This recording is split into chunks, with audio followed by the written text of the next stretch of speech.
Helicopter मलाई त चढ्ने भनेर डर लाएर हैरान थियो कि जिन्दगी चढ्या पनि थिएन होइन। एक रात त राम्रोसँग सुत्न पनि सक्यो।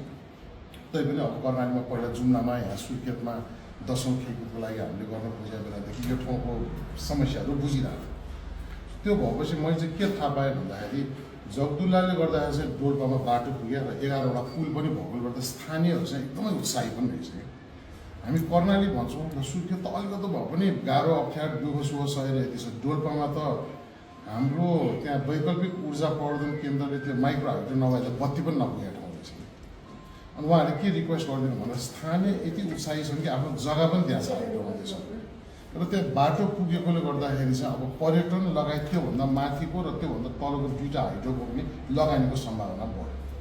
त्यो बढिसकेपछि मलाई कस्तो फिल भन्दा ल यो त कस्तो हो सरकारको लगानी भएको त्यति माथि भएको चिज चाहिँ हाम्रो त्यहाँको सिओ साहबले पनि के भन्नु भन्दा एक्चुअली हजुर आएर हेर्नै पर्छ कर्णाली अब बुझ्नको लागि कर्णालीको सम्भावना भने मैले पनि नाइ भनाइसकेँ क्या त्यो सुरु गर्नको लागि हिजो एउटा ब्लास्टिङ पनि गरेर आएको होइन। फेरि हजुरले भन्नुभयो जस्तो पहिला त अब त्यो जुम्लाबाट फर्किँदा पनि गाडीबाटै कति 17-18 घन्टा लाएर पनि फर्कियो। तर यो पालिको चाप चाहिँ के छ भन्दा अब फेरि गएर राष्ट्रिय सभामा जवाफ पनि दिनुपर्ने छ। यो भेरी बबाई करिडोर पनि हेर्नु जान्छ सबै पूर्व निर्धारित कार्यक्रम छ। यहीँ बत्तीको समस्या छ। एउटा ठाउँमा लट्ठा हट्यो भने मिटर पाएन भने नि मन्त्रीलाई नै एकैचोटि मान्छेले भनिरहेछ। मान्छेको आजकल के भएको छ भन्दा सिस्टममा विश्वासै छैन क्या, व्यक्तिमा विश्वास छ क्या। अनि तपाईँ हामीले चाहिँ सिस्टम राम्रो गरौँ भनेर हिँड्यो हो। सो त्यसमा चाहिँ कसो भन्दा त्यो रहरले त्यो फेरि कसो भन्दा मैले पनि हिजो राति थाहा पाएँ। अघि तपाईँले पनि भन्नुभयो उहाँले पनि भन्नुभयो अब गएर मलाई पनि एकचोटि पुग्दिन चाहिँ मन छ क्या। तर अब त्यो 2 घन्टाको त्यो बाटो गएर फेरि यहाँ गएर नेपालगञ्ज गएर रानी जमरा पनि पुग्नुपर्ने छ क्या।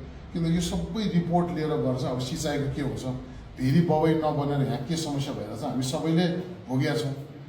विद्युत उत्पादन गर्ने त्यहाँ मिसिन आइसक्यो तर जडान गर्न पाएको छ। अर्को 220 दिन थपेको छ। 3 चोटि त म्याथ थप मात्र गरिसकेको छ। फेरि यो सबै चिज कसो भन्दा तपाईँ हामी आउनुभन्दा अगाडि देखेको चिज अहिले हामीले नयाँ तरिकाले त के सोच्न पाएको छ पुरानै व्यतिथिलाई सम्बोधन गर्दै त हाम्रो तपाईँ हाम्रो ऊर्जा गएको छ। तर त्यो भनेर हामी जिम्मेवारीबाट नपर्छ ट्राई गर्नु।